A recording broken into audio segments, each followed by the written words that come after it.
एक और बड़ी जानकारी एमपी से, मध्य प्रदेश से अपने दर्शकों तक साझा करी हुई कि 50 कांग्रेस नेताओं को आईटी का समन मिला है। दिल्ली के इनकम टैक्स ऑफिस यानी इनकम टैक्स के दफ्तर इन तमाम मंत्रियों को बुलाया गया है। पिछले 7 साल का हिसाब किताब देना होगा।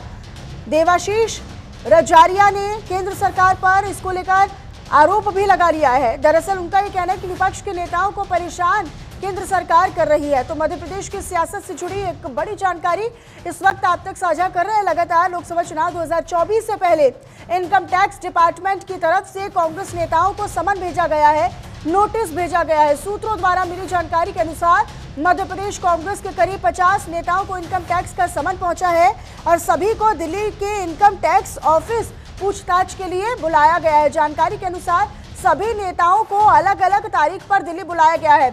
गौरव मेरे सहयोगी मेरे साथ जुड़े हुए हैं अधिक जानकारी के साथ। गौरव, यहाँ पर एमपी में 50 ऐसे कांग्रेस के नेता हैं जिन्हें अब इनकम टैक्स दफ्तर बुलाया गया है। साफ तौर पर कांग्रेस ये कह रही है कि भाई केंद्र सरकार हमें परेशान करने की कोशिश कर रही है, इसके सिवा और कुछ नहीं।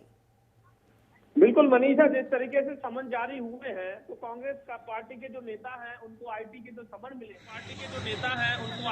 समन मिले हैं उसके बाद उनका सीधे तौर पर यह आरोप है कि मोदी सरकार और इनकम टैक्स डिपार्टमेंट की कर रही है, विपक्ष को डराने का काम कर रही है। कांग्रेस विधायक विक्रांत भूरिया और आशीष जरारिया जो कि भिंड दतिया से लोकसभा का चुनाव लड़ चुके हैं, वो हार गए कांग्रेस पार्टी के टिकट पर।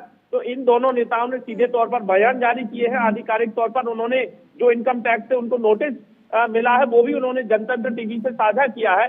सीधे तौर पर उन्होंने ये आरोप लगाए हैं कि लोकसभा चुनाव से पहले और 27 फरवरी को मध्य प्रदेश की राज्यसभा की 5 सीटों पर चुनाव होना है। तो राज्यसभा चुनाव और लोकसभा चुनाव के पहले मध्य प्रदेश के कांग्रेस नेताओं को समन भेजकर डराने का काम किया जा रहा है। लेकिन कांग्रेसियों का सीधे तौर पर यह दावा है कि वो डरने वाले नहीं है। वो दिल्ली जाएंगे, इनकम टैक्स ऑफिस में अपनी जो भी संपत्ति का विवरण मांगा जाएगा उसको वो वहां पेश करेंगे, किताब देंगे और उससे उन्हें कोई परेशानी नहीं है। बहुत शुक्रिया गौरव आपका इस तमाम जानकारी को हमारे दर्शकों तक साझा करने के लिए।